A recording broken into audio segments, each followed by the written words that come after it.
What would happen if we converted Minecraft into the 1800s? What if we added complex machinery, realistic weather, temperature, the need for proper nutrition and water? What if we made it all so much more real? Well, we'd have the Industrial Revolution. Day 1, the first thing I needed to do in this pack was get myself some crude tools made out of flint.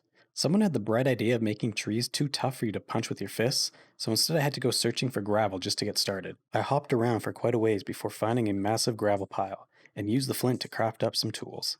I then learned that wooden tools were completely not a thing, so I dug myself a hole for the night while I gathered up stone. Day 2, I emerged from my hole and put my sword to good use.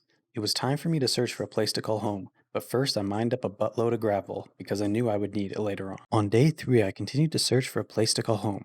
I was looking for a nice open area where I could build myself a waterfall to use for power generation later on. Soon my search came to an end as I found the perfect location to build my factory. The river running right into the side of this hill was perfect for my eventual waterfall power generators, and the flat, expansive field would be more than enough room for my factory. This was a bit much in the way of plants and shrubbery, but I could also clear that out later on. Day 4, I set up shop and began gathering some basic materials. I dug up a bunch of clay to smelt up and make into coke bricks. These would be used to build a coke oven, the first machine you need to make in immersive engineering. However, I needed an engineer's hammer to get it working, and for that I needed iron, so it was time to go mining in the nearby caves.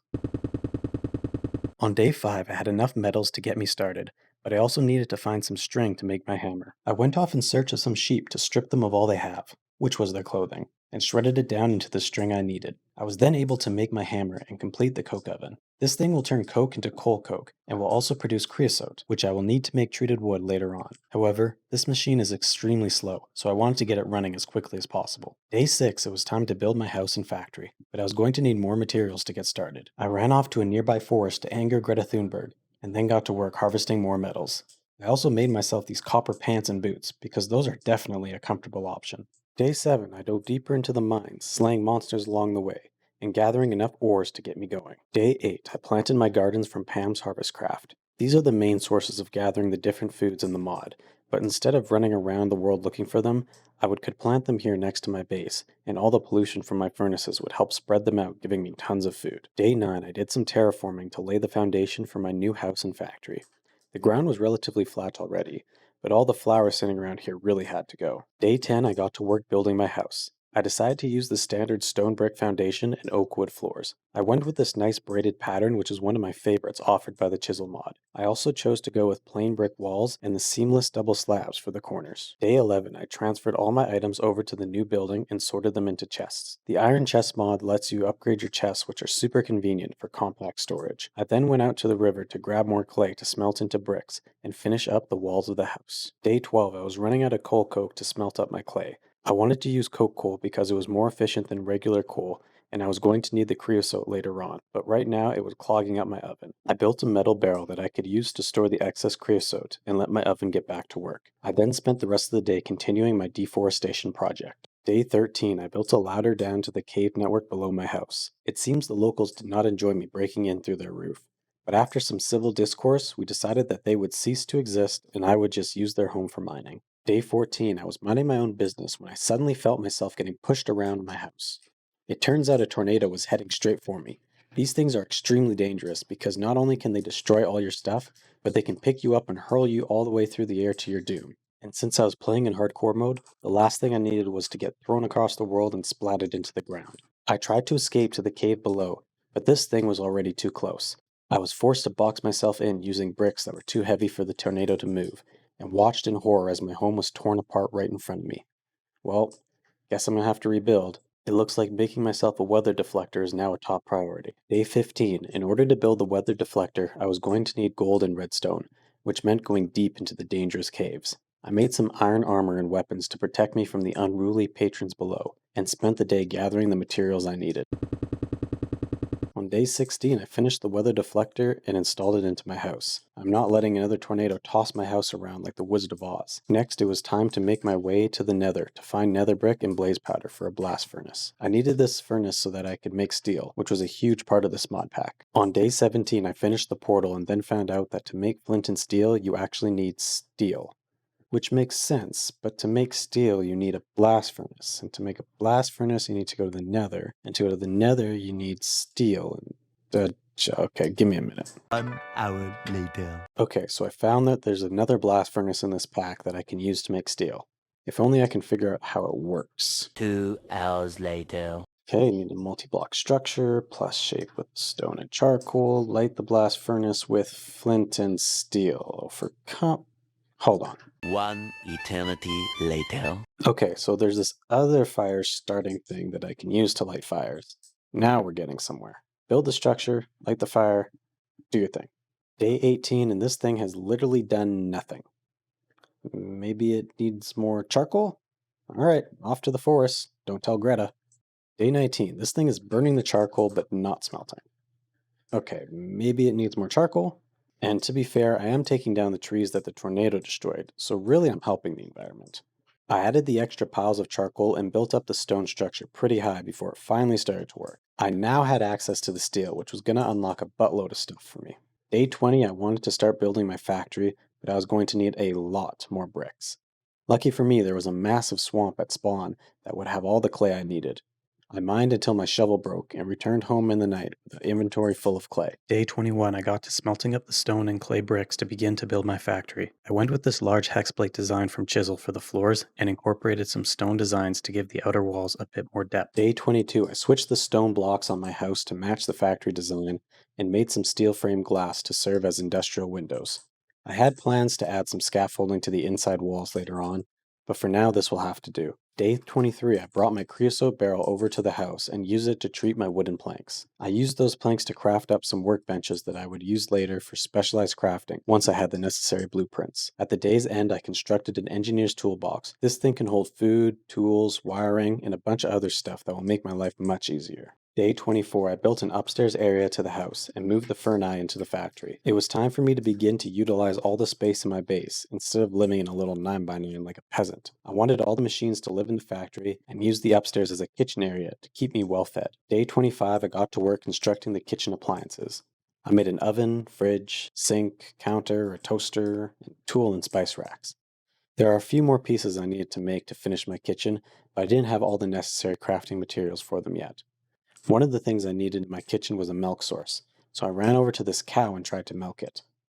Turns out it was indeed a bull and did not appreciate me yanking on its udder.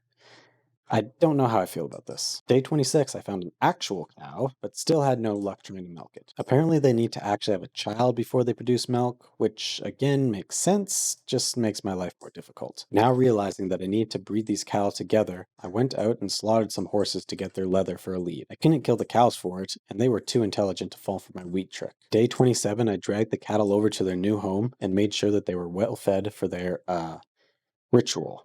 I then left them alone for a while they got acquainted and did what they needed to do. Day 28, I ran into another cyclical dilemma. My sugarcane wouldn't grow because it was the wrong season, but I could grow it in a garden cloche, but that needs paper, which needs sugarcane. Well, long story short, I went out searching for sugarcane. At the end of the day, I stumbled across a village. If you've watched my last 100 days challenge, you'll know how much I love my villagers. I rescued them from the invading zombies and took a nap in their homes before raiding the town on day 29.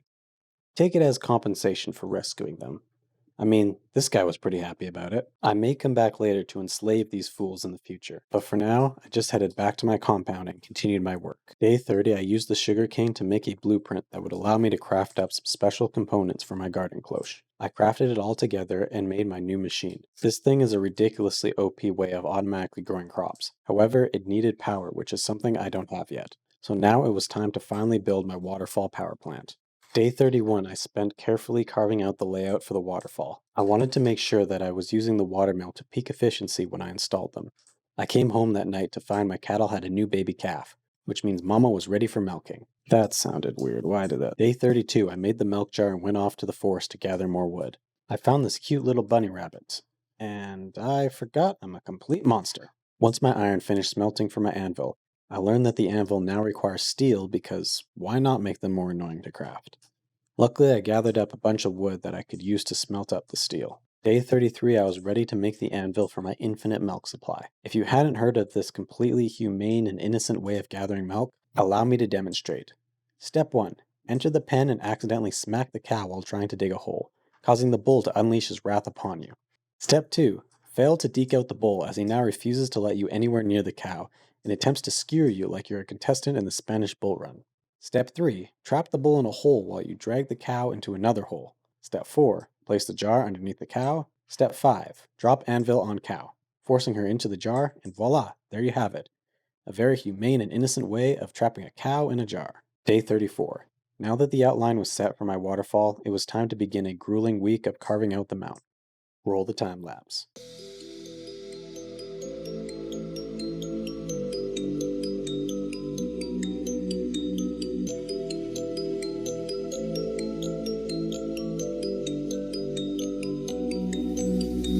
I just wanna feel free, and I just wanna be me. Yeah, I just wanna go so crazy. I just wanna be a freak. Yeah, I just wanna rise to the top. Yeah, I just wanna go reach the peak. So I've been really well focused on success. Hey, y'all will see. Yeah, you won't see that I will get it. Cause I'm really focused, man. I make it with the rap and I just follow my path. I just follow my passion. To me, this is what's precious. Yeah, in my soul, man, I can feel it. So every single verse, man, I just gotta go and kill it, man. I gotta be the kid. I could be the guy taking you wild. I could be the villain, but good as a kid. Lately I'm painting my path on my way. Yeah, I got no time that I can waste. So I've been sitting in the space. Yeah, making rest every day. Man, you know that I go insane. Yeah, I hit you with a bullet to the brain. Let us stop first cause we going insane.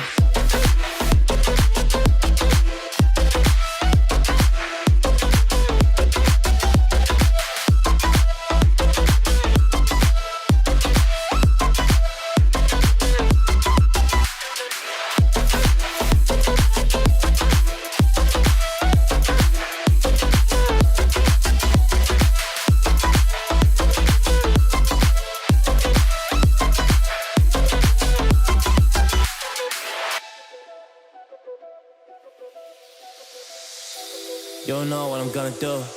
You don't know what is next. And I'm loving the fact, truly it's making me blessed. Cause I work on my team, no snakes in the grass. And we have been trusting the wind because of the work that we did in the past. Because of the work that we did in the past. When we went to hours, we barely got rest. So I get the realm and we didn't finesse. So I got the feelings that we might be next. Cause when we go in, we win in the match. Sure. When we go in, we win in the match. So that's how we do, cause we be the best. We be the best. Yeah, we be the best. Whoa. Yeah, we be the best. We be the best. Hey, yeah, we be the best. Hey, we be the best. Yo, you wanna come on my test? Whoa, you want to see we the best? Hey, you don't see that we're the best kid, so I suggest you never really come and test it. But otherwise, I will smack your face like Michael Jordan does with a ball in the basket. Oh damn kid, but you didn't expect it. You never really thought that this could just happen, but now really come on and we pull out with the action. Cause people defeat those they don't get it like.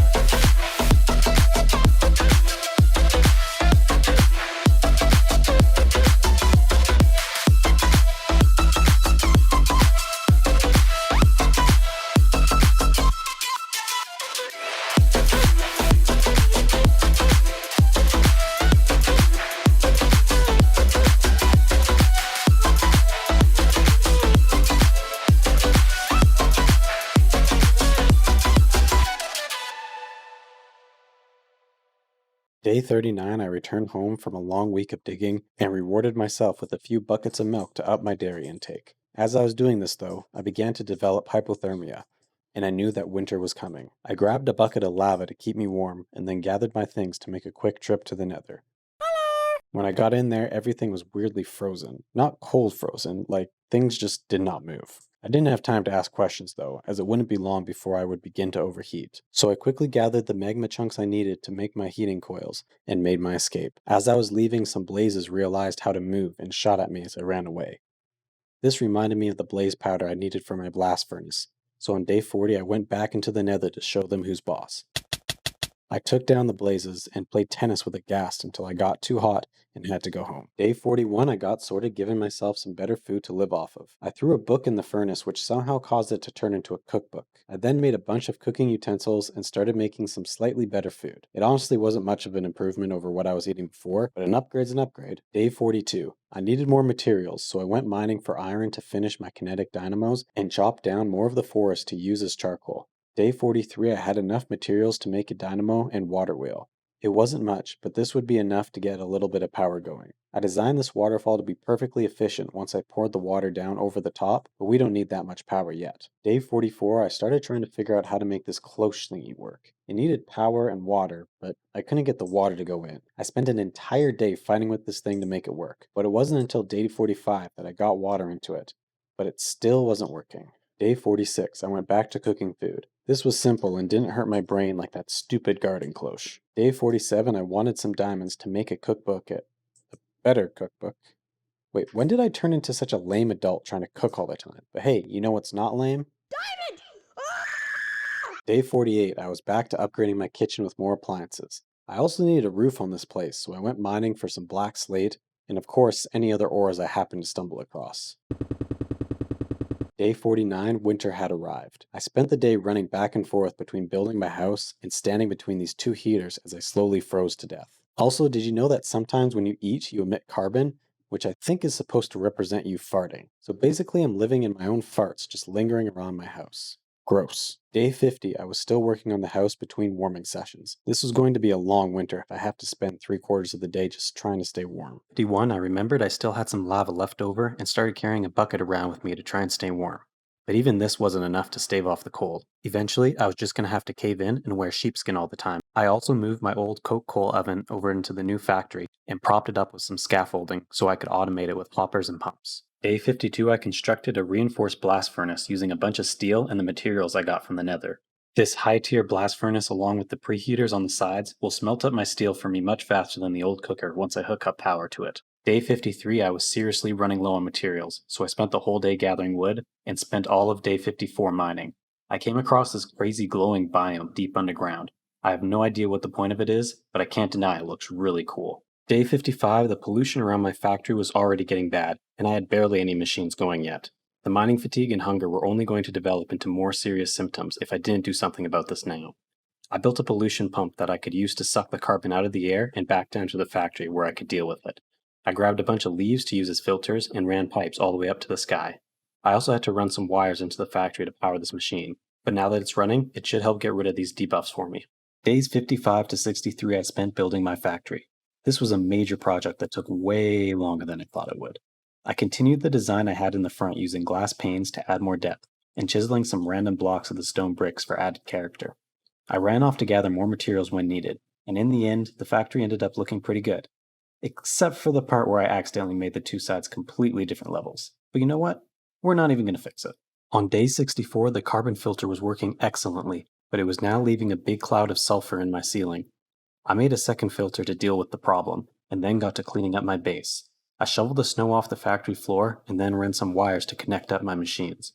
I also got rid of this horrible smelter because I would not be needing it anymore. Day 65, I constructed a line of metal presses. These multi-block structures will help me make plates, rods, and wires much more efficiently, which will save me time and materials. Day 65, I focused on improving my power management. I added some cables to connect my new machines to the network and added a few more wheels to the power plant. As I was working on the plant, I saw lightning strike in the distance, so I decided it was best to head home for the day, as the thunder roared in the distance. Day 67, I could still hear the thunder roaring outside, so I decided to stay in and make a couple storage doors to hold my abundance of cobblestone and dirt. I then made a large tank to store the excess creosote for my coke oven. I planned to use tons of steel to decorate the inside of this factory, which meant I was going to need to really ramp up production. Day 68, I knew in order to ramp up my steel production, I was going to have to go out and get a bunch more iron. Instead of mining it with a simple pickaxe, I decided to make a mining drill, which is a much faster way of getting ores. I crafted up the drill and used all my steel to put a head on it. I also made a capacitor backpack to keep it charged while mining, and I left it to charge overnight. Day 69, I tried taking the drill out to start mining, only to realize that it needed fuel and not power, which means I have a long way to go before I'm able to use this thing. Either way, I was out of steel, so it looks like I'm going to have to go do some mining the old-fashioned way. Ugh.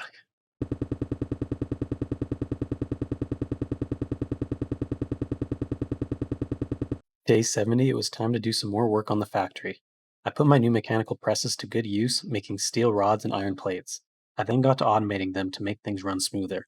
I had to convert all my iron into steel and other components to build new machines. Day 71, I continued to craft up the necessary parts for my new machines, but I quickly realized I needed a lot more iron, so it was back to the mines for me. Day 72, I smelted up my iron and got back to work crafting the parts for my next machine. The immersive engineering machines are almost all multi-blocks, which makes them really cool, but also requires a lot of crafting in the process. By the end of the day, I had everything ready except for a little bit of steel that I was waiting on, so I spent the night clearing out the extra dirt in my base while I waited. Day 73, my steel was finally ready, which means it was time to craft up my next machine. The thing I've been wanting to make next was the Crusher, which is a giant multi-block that grinds up ores into dust. This thing also doubles all your ore outputs, which is going to be very useful since things in this pack were very expensive to make. Day 74, I wanted to grab more iron ores so I could try out my new Crusher. When I got down to the mines, I found this little guy running around, but he ran away and disappeared. Maybe I'll find him again someday. Once I gathered up all my ores, I went back to the surface to throw them in the new machine. The animation when you throw them in is really cool, and I was super excited to now have twice as many ores to use. Also, pro tip, do not fall into this machine because it will grind you up too. Day 75, I needed more power to support the extra machinery I had running, so I spent the day processing my ores and constructing more water mills. I put a few more mills up to the waterfall, but as I was doing the wiring, I thought, you know what? It's about time I actually build this whole power plant. So on day 76, I got to work constructing the massive project. One of the major costs of the water wheels are all the wood it requires, so I spent the day off in the forest. I needed a little over 3 stacks of logs for this project, which means doing a number on the forest. As I was chopping, I noticed a wolf was hunting down sheep, and this ram had somehow found his way up into a tree to hide from the predator. I have no idea how he got up there, but I can't deny its effectiveness. Days 77 to 82 were completely dedicated to crafting all the components I needed to complete the power plant. The amount of materials I needed to put together for this were insane. I mean, to start, I needed 960 treated wood planks and 48 steel just for the water wheels alone, not to mention all the kinetic dynamos. And the worst part was I had to craft all the treated planks by hand, which took forever. I had my machines running at full blast all week, and soon they were really starting to choke on power, but that won't be a problem for long as my power plant was almost ready. Day 83, I spent poking holes and wiring up the new setup. I decided to craft some electrum to make my wires because those can carry much more power than the LVs, and I figured I was going to need it once I had this thing up and running. It was quite a hassle getting them all wired up, but by night's end I had it completed. Day 84, it was finally time to run the new power system to my base and let the water flow.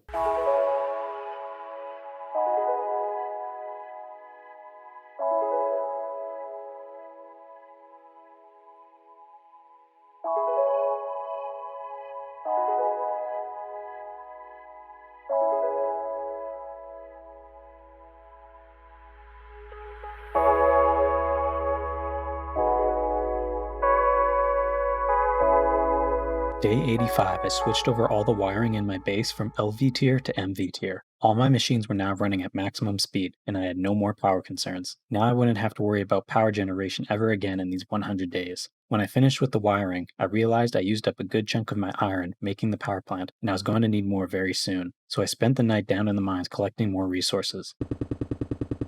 As I was mining, I came across this monster spawner from Quark. I had no idea what these things did, so I thought it would be best to break it as soon as possible. Turns out that was a mistake. Yes, that's the end of that mining session. Day 86, I threw my ores into the crusher and added a few dropper conveyor belts to further automate my mechanical presses. I then got to work making my next machine. Up next, I wanted to make a squeezer, which is the best way to make plant oil in this pack. Plant oil is one of the main components of biodiesel, which is what I needed if I was ever going to get my mining drill working. Day 87, I made my next machine, the fermenter. This machine will convert certain foods into ethanol, which is the second component of creating biodiesel. Problem is, these machines burn through plants very quickly, so I'm going to have to come up with some way to automate them. Day 88, I was out of ores again, so I headed back down into the mines.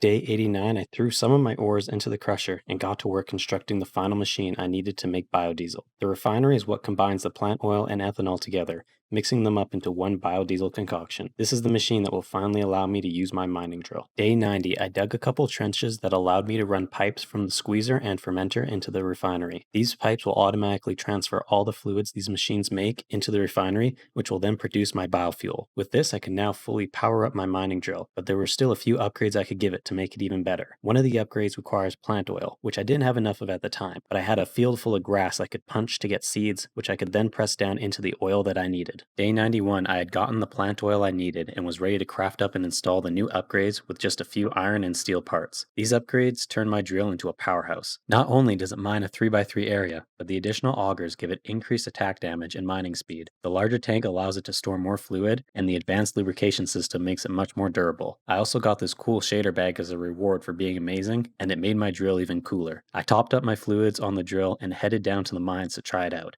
This thing was insanely powerful. I was finding ores faster than ever before. The only problem was my inventory was filling up with rocks way too fast. Everything was going great until I accidentally let a bunch of diamonds fall into the lava.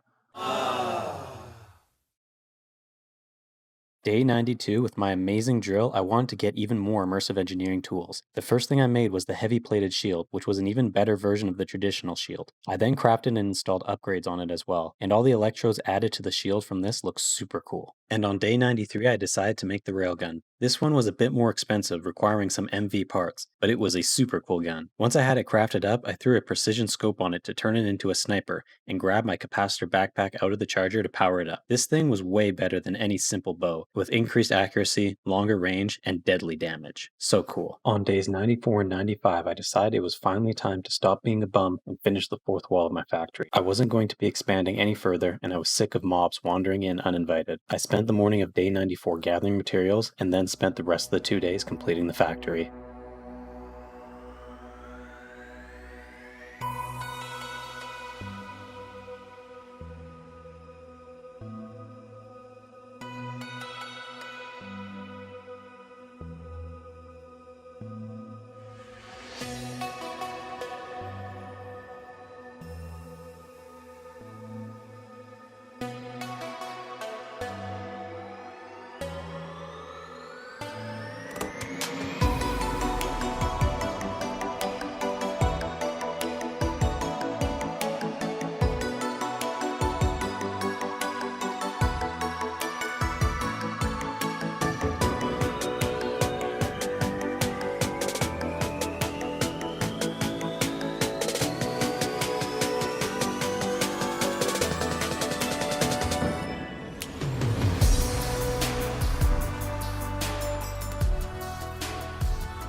Day 96. With the end of the 100 days on the horizon, I decided it was time to armor up and have a showdown with the Ender Dragon. The first thing I needed to deal with was the pathetic copper armor I was wearing. I decided to spend the day down in the mine gathering enough diamonds to kit myself out with a full armor set. Day 97, I converted my trove of diamonds into a full armor set and built an enchanting table to get some enchantments on them. I actually got pretty lucky with lots of unbreaking and even some looting too on my sword, which would be super useful as I was going to need to gather up more ender pearls by hunting down the endermen at night. Day 98, I popped over to the nether to hunt down some blaze to get their blaze rods. As I was looking, I was attacked by these flaming dogs who also drop blaze powder, so I just hunted them down instead. When I returned to my base, I found a random ender pearl sitting in the middle of the room. I was super confused for a minute until I finally figured out that an enderman had probably zapped himself on the electrical wires. I guess that's what you get for being so tall. I then spent the rest of the day making iron and steel rods to use as ammo in my railgun, and I converted all my remaining gold into golden apples. In my last 100 days challenge, I made the mistake of not having any food, and I was not going to let that happen again. In the night, I hunted down more endermen, and on day 99, I set out to find the stronghold. The ender pearls took me right to the village I found earlier, which was a lot closer to my base than I thought it was going to be. As I was just casually looking around, I noticed that the shaders were glitching out and causing some uranium ore to wave around all funky. As I was admiring the glitch,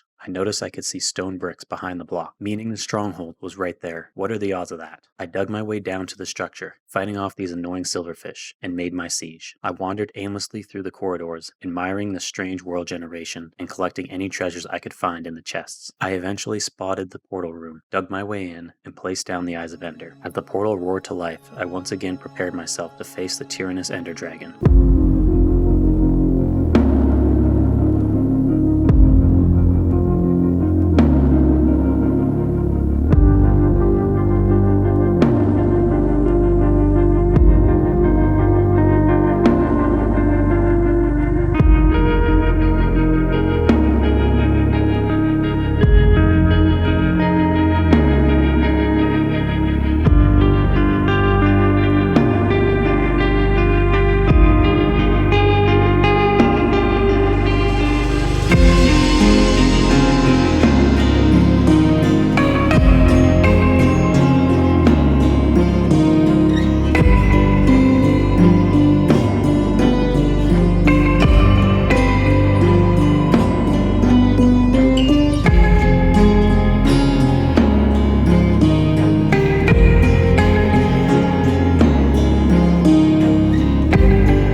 See, I am falling towards the ground at a rate at 6.2 blocks per second. If I divide that by the circumference of my grandmother's pie, I can reduce that by 4.6 blocks per hour. This means 3 multiplied by 17 bobby pins that I borrowed from Kevin Malone will grant me the increased IQ I need to solve the Krabby Patty formula. I will now have 0.04 seconds to place a crafting table on the ground and use it to craft a boat, which I will then...